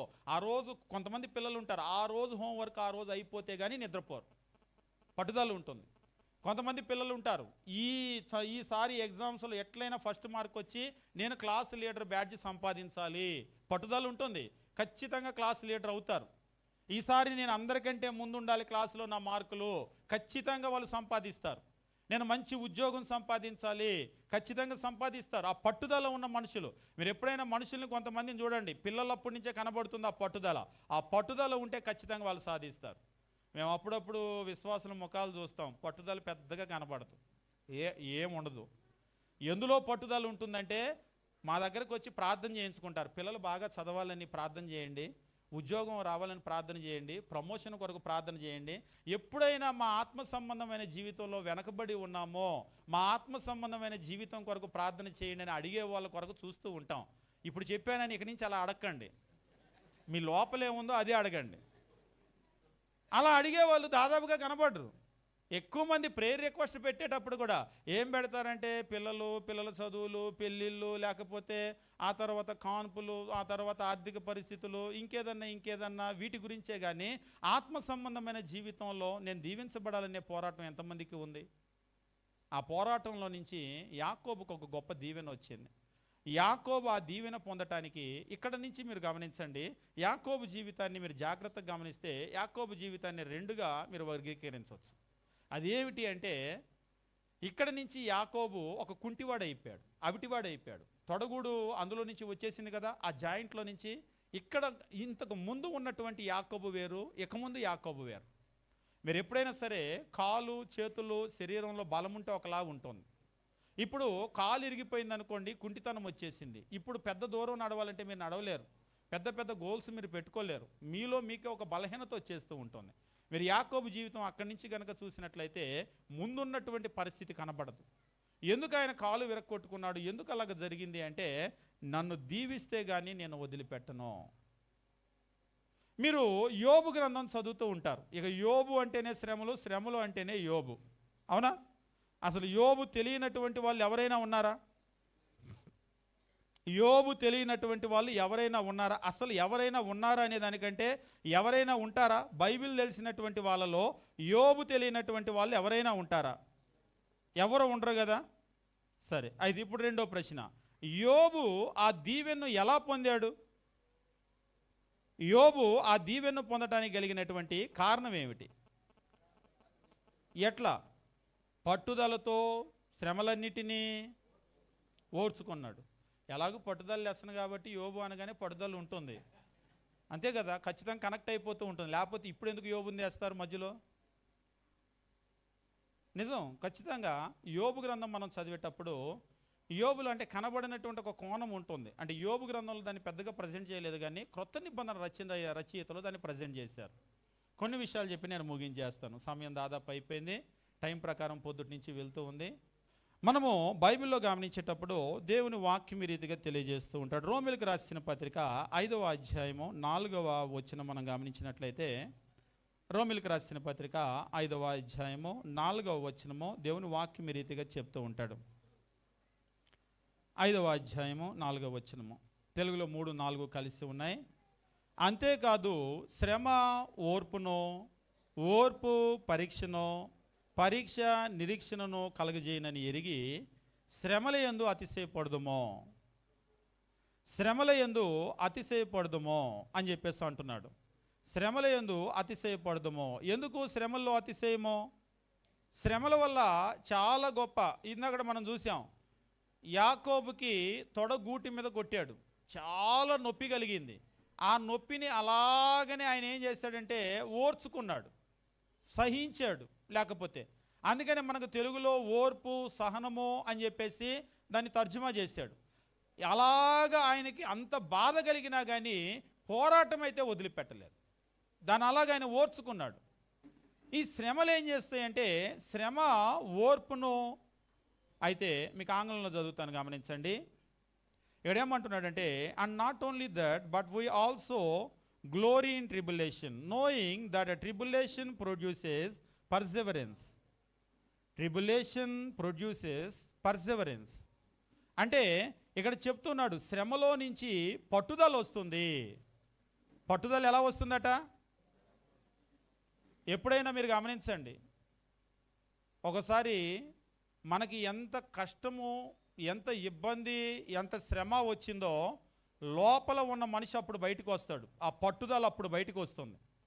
ఎవరైనా ఈ ఊర్లో సువార్త ప్రకటించడానికి వీలు లేదు అన్నారు అనుకోండి, ఏం చేస్తారు? ఏ ఊర్లో అయినా ప్రకటించండి, కానీ ఈ ఊర్లో సువార్త ప్రకటించడానికి అసలు మీరు ఈ ఊరు లోపలికి రావడానికి కూడా వీలు లేదు అన్నారు. అప్పుడు మీకేమనిపిస్తుంది? అయితే పక్క ఊరు వెళ్తాం అనిపిస్తుంది. అంతేనా? ఈ ఊరు లోపలికి వస్తే కాళ్ళు ఇరక్కొడతాం అన్నారు, మీకేమనిపిస్తుంది? మేమంతా చేతగాని వాళ్ళమా మీ చేత కాళ్ళు ఇరక్కొట్టించుకోవడానికి? అసలు మీ ఊరు వస్తేగా పక్క ఊరు వెళ్తాం, మీకు అవకాశం ఎందుకు ఇస్తాం? మీకు అవకాశం ఒకసారి ఒక ఆయన అన్నాడు, ఓ పిచ్చోళ్ళారా మీకు అవకాశం ఇవ్వడానికి మేము పిచ్చోళ్ళమా? మేము వస్తేగా మీరు కర్రలు పట్టుకోవటానికి, మీరు నిలబడటానికి, మీరు మా కాళ్ళు ఎరక్కొట్టడానికి మేము పక్క ఊరు వెళ్తాం, అక్కడ పెట్టుకుంటాం మీటింగు. అప్పుడేం చేస్తారు? అంతేనా? ఇదేనా గెలుపు అంటే? ఇదేనా పట్టుదల అంటే? ఇదేనా అని మళ్ళీ ఆయన చెప్తున్నాడు. అంటే క్రీస్తు ప్రభు కూడా మీరు గమనించండి, రాళ్ళు ఎత్తినప్పుడు పక్క వెళ్ళిపోయాడంట. అపోస్తులైన పౌలు కూడా చూడండి, అలా పక్కూరు వెళ్ళిపోతూ ఉన్నాడు శ్రమలు వచ్చినప్పుడు. అది అట్లా సువార్త వ్యాప్తి చెందాలి. అంతేనా? అది అట్లా. ఈ ఊరు వస్తే కాళ్ళు ఎరగకూడదు అంటే పక్కూరు వెళ్ళిపోవాలి. అది అక్కడ మనం నేర్చుకోవాల్సింది. అదేనా? క్రీస్తు ప్రభులో ఉన్నటువంటి పట్టుదలని అది హేళన చేయటం. ఆయన సిలువలో వేసి ఆయన అంత సిలువ మరణాన్ని పొందినా, అంత వేదనను అనుభవించినా కానీ ఆయన ఏమాత్రం వెనక్కి వెళ్ళలేదు దేవుని చిత్తంలోంచి. ఆయన ఆ ముందు రోజు రాత్రి చేసినటువంటి ప్రార్థనలో కూడా ఆత్మసిద్ధమే కానీ శరీరం బలహీనమైంది. నిజంగా శరీరం బలహీనమైంది. అది తలుచుకుంటేనే ఆయన చెమట రక్త బిందువులాగా బయటికి వచ్చింది. కానీ ఆయనలో ఉన్నటువంటి పట్టుదల ఉంది కదా, అది తీసుకొని వెళ్ళింది అక్కడికి. ఒకసారి మనకు కూడా ఈ ఇబ్బందులు, ఈ పరిస్థితులు, ఈ కుటుంబము, ఇదంతా కూడా మనకు అవసరం అనిపిస్తుంది, కానీ లోపల ఉన్న పట్టుదలని మన లాగి అక్కడ పెడుతుంది. ఇక్కడ ఈ ఊర్లో చేయాల్సిందే. ఎవరు వాళ్ళు ఈ ఊర్లో సువార్త ప్రకటించొద్దంటానికి? మనమే అన్న సెకండ్ క్లాస్ సిటిజన్స్? ఇక్కడ మత స్వేచ్ఛ మనకు లేదా? మన మతాన్ని ప్రకటించే పరిస్థితి మనకు లేదా? రాజ్యాంగం మనకు హక్కు ఇవ్వలేదా? వాళ్ళు వద్దంటే మనం ఎట్లా ఆగుతాం? ఖచ్చితంగా ఇక్కడ మీరు వద్దు అన్నారు కాబట్టి ఇక్కడే ప్రకటిస్తాం. ముందు అసలు ఇక్కడే ప్రకటిస్తాం. మాకు ఒక సహోదరులు ఉన్నారు, ఆయనతో ఎప్పుడైనా మీటింగ్లో బ్రదర్ ఆ ఊరిలో మీటింగ్ మనం పెట్టలేము అన్నామంటే మొత్తం అందరితో కూడా చెప్తాడు, నెక్స్ట్ మనము ఏ పని చేయబోవటం లేదు, నెక్స్ట్ మన టార్గెట్ ఏంటంటే అందరూ కలిసి వెళ్ళి ఆ ఊరిలో వర్కౌట్ చేసి అక్కడ మీటింగ్ పెట్టండి. అక్కడ పెట్టలేము చేయలేము అనే మాట అసలు ఆ సౌండే ఆయనకి నచ్చదు. పెట్టలేము చేయలేము అన్నామంటే లోపల ఉన్న పట్టుదల కలిగిన మనిషి బయటకు వచ్చేస్తాడు వెంటనే. అవసరమైతే నేను కూడా వస్తాను, మనమందరం అక్కడికి వెళ్తున్నాం, మనం ఆ పని చేస్తున్నాం అంతే. ఎప్పుడైతే మనకు శ్రమ వస్తూ ఉంటుందో, ఎంత శ్రమ వస్తే అంత పట్టుదల మనలో పెరుగుతుంది. కావాలంటే మీరు గమనించండి, మీకు శ్రమ పెరుగుతూ ఉంటే మీలో పట్టుదల పెరుగుతూ ఉంటుంది. ఎంత తీవ్రమైనటువంటి శ్రమలు వస్తాయి, ఒకసారి మనల్ని గురించి మనం కూడా ఊహించుకోలేము, అంత బాగా పోరాడతామని. ఎట్లా పోరాడగలుగుతున్నాం? మీకు గ్యాల్వన్ లోయలో మన సైనికులకిను చైనా వాళ్ళకి జరిగినటువంటి పోరాటం మీరు చూశారు కదా. అంటే వాస్తవంగా పెద్ద విషయాలు బయటికి రాలేదు, వాళ్ళు చాలా ప్లాన్డ్గా ఉన్నారు అక్కడ. చైనా వాళ్ళు ముందు నుంచే ప్లాన్డ్గా ఉన్నారు, మన వాళ్ళు కొద్దిమందే ఉన్నప్పుడు వాస్తవంగా అక్కడ జరిగినటువంటి సంఘటన అప్పుడు కొన్ని విషయాలు బయటికి వచ్చి వాటిని చదువుతూ ఉంటే వాళ్ళు చాలా ప్లాన్డ్గా ఉండి చాలామంది అక్కడ వాళ్ళంతా కూడా గ్యాదర్ అయిపోయి మన వాళ్ళు కొద్దిమందే ఉన్నారు. వాళ్ళు కావాలనే వీళ్ళని రెచ్చగొట్టేటువంటి ప్రక్రియ. నిజంగా అక్కడ జరిగినటువంటి ఆ ఘోరాన్ని చూస్తూ ఉంటే, అంటే వెపన్స్ ఉపయోగించకూడదు అక్కడ. మనకి వాళ్ళకి ఉన్న ఒప్పందం ఏంటంటే వెపన్స్ ఉపయోగించకూడదు, గన్స్ కానీ ఇవి కానీ ఉపయోగించకూడదు. కర్రలు ఇవి ఉంటాయి కదా, వాటిని ఉపయోగించుకున్నారు. అందుకనే వాళ్ళు ఏం చేస్తారంటే ఆ కర్రలు అయితేనేమి, లేకపోతే ఇది మనం ఫెన్స్ అని అంటూ ఉంటాం కదా, వాటిని చుట్టినటువంటి వాటితోనైతేనేమి కొడుతూ ఉంటే, నిజంగా గంతో గాలిస్తే కూడా ఒక తోటతో చచ్చిపోతాడు, పెయిన్ ఉండదు. నిజంగా వాటితో కొట్టుకుంటూ ఉంటే మొత్తం రక్తసిక్తం అయిపోయినటువంటి పరిస్థితులు. నిజంగా అవి చదువుతుంటే వాస్తవంగా మన వైపు చనిపోయినటువంటి లాస్ కంటే కూడా 3 times 4 times అటువైపు వాళ్ళని చంపేశారు మన వాళ్ళు. అది చదువుతూ ఉంటే అంతంత దెబ్బలకి వీళ్ళకి నొప్పి అనిపించలేదా? వీళ్ళు ఒక 15-20 మంది చచ్చిపోతే వాళ్ళని ఒక 40-60 మందిని చంపేశారు. అంటే అంత దెబ్బలు పడుతుంటే కూడా ఒంటి మీద, కంటి మీద పడుతుందో, తల మీద పడుతుందో, ఎక్కడ పడుతుందో తెలియదు, అయినా సరే ముందుకు వెళ్ళిపోయి వాళ్ళతో అలా పోరాడారు కదా. ఎందుకు వాళ్ళలో అలాంటి ఆ పట్టుదల వచ్చింది? ఎంత దెబ్బలు కొడుతూ ఉంటే అంత పట్టుదల పెరుగుతూ ఉంటుంది. నిజంగా మనము ఒక్కొక్కసారి మనమే అనుకోము, మనకి ఎంత శ్రమ వస్తూ ఉంటే మన లోపల మనిషి అంత పట్టుదలగా తయారవుతాడు. శ్రమలు రాలేదనుకోండి, మనలో ఆ పట్టుదల ఉండదు. ఇక్కడ అదే తెలియజేస్తున్నాడు. రోమిలకు రాసిన పత్రిక 5వ అధ్యాయం మనం గమనించేటప్పుడు 3వ వచనంలో అంటూ ఉన్నాడు, and not only that but we also glory in tribulations knowing that tribulation produces perseverance. Tribulation produces perseverance. ఇక్కడ మనం గమనించినట్లయితే ఇక్కడ శ్రమలో నుండి పట్టుదల వస్తుంది. పట్టుదల ఎక్కడి నుంచి వస్తుందట? శ్రమల్లో నుంచి వస్తుంది. ఎంత శ్రమలు పడినటువంటి వ్యక్తి అంత పట్టుదలగా తయారవుతాడు. అందుకనే మీరు చిన్నప్పుడు చూడండి, చాలా బేదరికంలో, తినటానికి తిండి లేక, కట్టుకోవటానికి బట్ట లేక, అలాంటి పరిస్థితులతో పోరాడి వచ్చిన వాళ్ళు చాలా పట్టుదలగా ఉంటారు. నేను చదవాల్సిందే, ఆ పట్టుదల మన పిల్లలకి రాదు. ఎందుకంటే అసలు ఆ శ్రమ లేదుగా. మన పిల్లల్లో పట్టుదల రావాలంటే ఏం చేయాలి అడుగుతారు ఒక్కొక్కరు. ఏం చేయాలి అంటే, పొద్దున్నే లే నాన్న, లే బుజ్జి, స్కూల్ టైం అయింది, లే బుజ్జి, తయారయ్యి నాన్న, లోపల బాత్రూంలో వేడి నీళ్ళు పెట్టాను అని మీరే తీసుకొని వెళ్ళి బుజ్జగించి గడ్డం పట్టుకొని లేపుకొని వెళ్ళి బాత్రూంలో చక్కగా స్నానం చేయించి మీరే టిఫిన్ రెడీ చేసి స్పూన్ తీసి నోట్లో పెట్టి కష్టమే తెలియకుండా పెంచితే పట్టుదల ఎందుకు వచ్చింది? పరిస్థితులు ఎంత నలక్కొడుతూ ఉంటే అంత పట్టుదల వాళ్ళకు వస్తుంది. ఈ చదువు నీ వల్ల కాదు అంటే ఒకవేళ చెప్తే ఎట్లా ఉంటుందో కానీ, డాక్టర్ బిఆర్ అంబేద్కర్ జీవిత చరిత్ర కూడా మీరు చదివేటప్పుడు ఆయనలో పట్టుదల పెంచింది ఏమిటి అంటే, అసలు మీ జాతోళ్ళకి చదువు అవసరమా, మీ జాతోళ్ళకు చదువు ఇక్కడ దాకా చదువుతారా అన్నటువంటి ఆ పరిస్థితులు ఆయనలో ఆ కసిని, పట్టుదలను పెంచినాయి. అవి పెంచి పెంచి పెంచి పెంచి ఏం చేశాడంటే, భారతదేశంలో ఎవరో చదవనంత చదువు చదివాడు. నిజంగా వాళ్ళు వదిలేస్తుంటే ఆయన అంత చదివాడు కాదు. నీకెందుకురా చదువు అని వాళ్ళు అనకుండా, వాళ్ళు ఎలాగ ఆయన ఇబ్బంది పెట్టకుండా వదిలేస్తుంటే ఆయన కూడా అలాగే ఉండేవాడు. ఒకసారి మనం కూడా అంటాం, వాడిని రెచ్చగొట్టొద్దు, అనవసరంగా నువ్వు రెచ్చగొట్టబట్టే వాడు ఇక్కడ దాకా వచ్చాడు, నువ్వు వాడిని వదిలేస్తే ఇక్కడ దాకా వచ్చేవాడు కాదు అంటూ ఉంటారు. మీరు వింటారా? అపవాది కూడా ఒక్కొక్కసారి మనల్ని రెచ్చగొట్టడం అవసరం, మనకు అవసరం, ఆయనకు కాదు. ఆయన ఎంత మనల్ని కష్టపెడితే, ఎంత శ్రమ పెడితే అంత పట్టుదల బయటికి రావాలి. కానీ కొందరికి ఏం చేస్తారంటే దండం పెట్టేస్తారు, కొట్టొద్దు బాబు, ఇబ్బంది పెట్టొద్దు బాబు, ఇంకోసారి ప్రార్థనకి రాను నేను, అసలు క్రీస్తు జోలికి రాను నేను, అసలు వదిలిపెట్టేస్తా సువార్తని. కానీ మనలో శ్రమ వల్ల పట్టుదల అనేటువంటిది బయటికి రావాలి, బయటికి వస్తుంది. అంతేకాదు మీరు గమనించినప్పుడు ఇక్కడ ఉన్నటువంటి వచనాలు మీరు గమనించడం ముగించేద్దాము. ఇక్కడ చెప్తూ ఉన్నాడు, శ్రమ ఓర్పు అనేటువంటి మాటకి అక్కడ కనుక మీరు గమనించినట్లయితే పర్సెవరెన్స్, పట్టుదలను, శ్రమ పట్టుదలను కలిగిస్తుంది అని అన్నాడు. పట్టుదల అనేటువంటిది పరీక్ష. కానీ మీరు ఆంగ్లంలో కనుక గమనించినట్లయితే ఇక్కడ చెప్తూ ఉంటాడు, ఏమని అంటూ ఉంటాడంటే, ఇక్కడ పర్సెవరెన్స్ క్యారెక్టర్, అంటే పట్టుదలలో నుంచి క్యారెక్టర్ వస్తుంది, దాన్ని పరీక్ష అని రాశాడు తెలుగులో. శ్రమ వల్ల పట్టుదల వస్తుంది, పట్టుదల వల్ల క్యారెక్టర్ వస్తుంది, క్యారెక్టర్ బిల్డప్ అవుతుంది. అక్కడ అంటున్నాడు క్యారెక్టర్ వల్ల నిరీక్షణ వస్తుంది. ఆ లైన్ చూడండి ఎట్లా ఉందో, శ్రమ వల్ల పట్టుదల వస్తుంది, పట్టుదల వల్ల క్యారెక్టర్ వస్తుంది, క్యారెక్టర్ వల్ల నీలో నిరీక్షణ వస్తుంది. ఈ లైన్లో కనుక మీరు చూసినట్లయితే ఈ నిరీక్షణ ఆ శ్రమ దగ్గర నుంచి ప్రారంభమవుతుంది. ఇందులో ఏ లింక్ బ్రేకప్ అయినా కానీ పట్టుదల లేదనుకోండి తర్వాత మీకు రాదు. యోబు గ్రంథం కూడా మీరు గమనించేటప్పుడు ఇక్కడ చెప్తూ ఉంటాడు. యాకోబు రాసినటువంటి పత్రిక మనం గమనించేటప్పుడు 5వ అధ్యాయం 11వ వచనం చదువుకొని మనం ముగించేద్దాము. యాకోబు రాసిన పత్రిక 5వ అధ్యాయం మనం గమనించేటప్పుడు 11వ వచనము, సహించిన వారిని ధన్యులను కొనుచున్నాము కదా, మీరు యోబు యొక్క సహనాన్ని గురించి వింటిరి. సహించిన వారు ధన్యులు. యాకోబు సహించాడు, ఆయన ధన్యుడు, దీవించబడ్డాడు.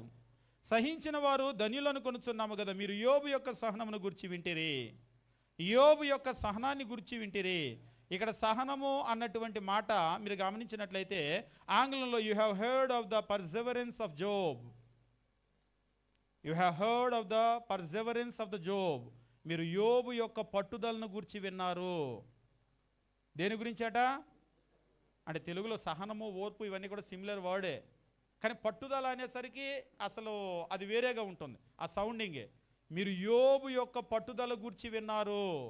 భార్య వచ్చి ఇంకెందుకు చావరాదు అంది, కానీ యోబు గెలిచి చూపించాడు. ఇంకెందుకు ఆస్తి అంతా పోయింది కదా అన్నారు, కానీ 2 రెట్లు ఆస్తి సంపాదించి చూపించాడు. ఇదంతా దేనివల్ల వచ్చిందంటే ఆయన యొక్క పట్టుదల. వదిలిపెట్టలేదు. భార్య వచ్చి వదిలిపెట్టమంది, స్నేహితులు వచ్చి వదిలిపెట్టమన్నారు, ఎంతమంది చెప్పినా కానీ ఆయన వదిలిపెట్టలేదు. ఆ పట్టుదల ఆయన గెలిపించింది. కానీ ఈరోజు కొంతమంది ఉంటారు, కష్టం వచ్చిందని ప్రార్థన వదిలేస్తారు, కష్టం వచ్చిందని దేవుడు వదిలేస్తారు, ఇబ్బంది వచ్చిందని అని చెప్పేసి అసలు దేవుని జోలికే రారు. కానీ మనకు పట్టుదల, ఈ పట్టుదల దీవెన తీసుకుని వస్తుంది. యోబు యొక్క ఇక్కడ చెప్తున్నాడు, యోబు యొక్క సహనము పట్టుదలను గురించి మీరు వింటిరి. ఆయన ఎంతో జాలి కనికరము గలవాడని మీరు తెలుసుకొనుచున్నారు. ఎవరు? యోబు గారా? You have heard of the perseverance of Job and seen the end indeed and ఇక్కడ చెప్తున్నాడు, and seen the end indeed by the Lord. ఇక్కడ చెప్తున్నాడు, and seen the end indeed by the Lord, that the Lord is very compassionate and merciful. And the Lord is very compassionate and merciful. ఇప్పుడు పోరాడేటప్పుడు యాకోబు నేను వదిలిపెట్టను అన్నాడు, ఒక తొడగోడు మీద పెట్టి గుద్దాడు, అది ఆ జాయింట్లో నుంచి బయటకు వచ్చింది. ఇంకా నేను వదిలిపెట్టను, నేను దీవిస్తే తప్ప వదిలిపెడతా అన్నాడు. మళ్ళీ 2వ తొడ మీద పెట్టి గుద్దాడా? Is very compassionate. ఇక నేను వదిలిపెట్టేటట్లేదు, దీవించి వెళ్ళిపోదాం. మీ పట్టుదల చూసిన తర్వాత ఆయన కనికరం కలిగినటువంటి వాడు. ఆయన ఖచ్చితంగా మన యొక్క పట్టుదలని చూసి ఆ శ్రమను మనం పొందుతూనే ఉంటే, ఆ నొప్పి మనం భరిస్తూనే ఉంటే దానిలో నుంచి ఆయన వచ్చి బయటికి తీస్తాడు. కాబట్టి దేవుడు ఆయన చాలా కనికరం కలిగినటువంటి వాడు. ఆయన చాలా ఇక్కడ చెప్తూ ఉన్నాడు, ఏమని అంటూ ఉన్నాడంటే ఆయన ఎంతో జాలి కనికరము గలవాడని మీరు తెలుసుకున్నారు. కాబట్టి నువ్వు నొప్పిని అనుభవిస్తూ ఉంటే, ఒక్కోసారి కొంతమంది అంటారు, మరి శ్రమలు బాధలు నొప్పి అనుభవిస్తూ ఉంటే ఇందులోనే చావాలి కదా. దేవుడు సావునివాడే. ఆయన ఎంతో జాలి కనికరం గలవాడు. నేను నొప్పిని భరించి ఇక్కడే ఉంటానంటే ఆయనే ఉండనివాడు, నేను తీసుకెళ్ళి పక్కన పెడతాడు. ఆయన యోబును చూసాం, ఆయన తీసుకెళ్ళి పక్కన పెట్టేశాడు, యోబు జీవితమే మారిపోయింది. కాబట్టి మీరు భక్తుల జీవితాలు చూడండి, నేను కష్టంలోనే ఉంటాను, ఈ నొప్పిని అనుభవిస్తూ ఇట్లానే ఉంటానంటే మిమ్మల్ని ఏం దేవుడు అక్కడ ఉండనివాడు. ఆయన ఎంతో జాలి కనికరం కలిగినవాడు, మిమ్మల్ని తీసుకెళ్ళి పక్కన పెడతాడు. కాబట్టి క్రైస్తవ జీవితంలో మనకు పట్టుదల చాలా అవసరం. ముందే చెప్పాను, నాన్తాడు కావాలంటే పట్టుదల, మొబైల్ ఫోన్ కావాలంటే పట్టుదల. ఒక పట్టుదలలో నుంచి నాన్తాడులు వస్తున్నాయి, ఒక పట్టుదల నుంచి మొబైల్ ఫోన్లు వస్తున్నాయి, టీవీలు వస్తున్నాయి, ఫ్రిడ్జులు వస్తున్నాయి, కొత్త కొత్త చీరలు వస్తున్నాయి, సొంత ఇల్లులు వస్తున్నాయి, ఇంకా రాందేమీ లేదు. కానీ ఆ పట్టుదలలో నుంచి ఆత్మీయ జీవితం రాలేకపోతుంది. ఆ పట్టుదలలో నుంచి క్రీస్తుని పోలినటువంటి ఆ సారూప్యం రాలేకపోతూ ఉంది. ఆ పట్టుదలలో నుంచి మన ఎదుగుదల, ఆత్మ సంబంధమైన ఎదుగుదల రాలేదు. కాబట్టి ఈరోజు వరకు లోకంలో ఎన్నో విషయాల్లో పట్టుదల ఉంది. మన ఆత్మ సంబంధమైన జీవితం గురించి కూడా దయచేసి కొంత పట్టుపట్టండి. నేను ఎట్లయినా మానకుండా రావాలి, నేను ఎట్లయినా ఆరాధన కార్యక్రమాలు అన్నిటిలో పాల్గొనాలి, అన్ని కార్యక్రమాల్లో పాల్గొనాలి, నేను ఎట్లయినా సరే బైబిల్ చదవాలి, ఈ సంవత్సరం సీరియస్గా ఒకసారి నేను చదివి కంప్లీట్ చేయాలి, నేను ఎట్లయినా సరే రోజుకు ఒక అరగంట నేను ప్రార్థన చేయాలి. ఈ విషయంలో పట్టుపట్టండి. నేను ఎట్లయినా సరే ఆత్మ సంబంధంగా నేను కొంత ఎదగాలి, నేను మనుషుల మీద కోపపడకూడదు, కోపం తగ్గించుకోవాలి. పొద్దున కూడా రాబర్ట్ గారు వాళ్ళ అమ్మగారు ఆంటీ చెప్తుంది, అంతకుముందు మా రాబర్ట్కి ఎంత కోపం ఉండేదయ్యా, ఈ మధ్య తగ్గిందంటాను. నిజంగా ఏదైనా సరే పట్టుదలతో మనం సాధించుకోవాలి. ఇవన్నీ మనకు తెలుసు, ఏవి దుర్గుణాలు ఏవి సుగుణాలు అనేటువంటి మనకు తెలుసు. కాబట్టి పట్టుదల అనేటువంటిది అందులో మనము ఖచ్చితంగా కలిగి ఉండాలి. అది మనకు దీవెనకరంగా ఉంటుంది. కాబట్టి దేవుని చిత్తమైతే ఒక మంచి పట్టుదల, ఆత్మ సంబంధమైన జీవితాన్ని గురించి కలిగి ఉందాం. కలిగి మనము విజయం వరకు మనము వెళ్దాం. ఎప్పుడైనా సరే మీకు నొప్పి కలుగుతుంది అనుకుంటే, ఎంత నొప్పి కలిగితే మీ లోపల మనిషి అంత బయటకు వచ్చి అంత పట్టుదలగా తయారవ్వండి. ఎప్పుడు కూడా ప్రపంచంలో గెలిచే వాళ్ళు ఎవ్వరు కూడా పట్టుదల కలిగిన వాళ్ళే గెలుస్తారు. ఎప్పుడు పట్టుదల లేని వాళ్ళు ప్రపంచంలో ఎప్పుడు గెలవలేరు. పిరికి వాళ్ళు ఎప్పుడు కూడా గెలవలేరు. కాబట్టి పట్టుదల కలిగి ఉండండి. దేవుడు మనల్ని మన కుటుంబాలు దీవించునుగాక. మీ అందరికీ వందనాలు తెలియజేస్తూ ముగిస్తూ ఉన్నాం.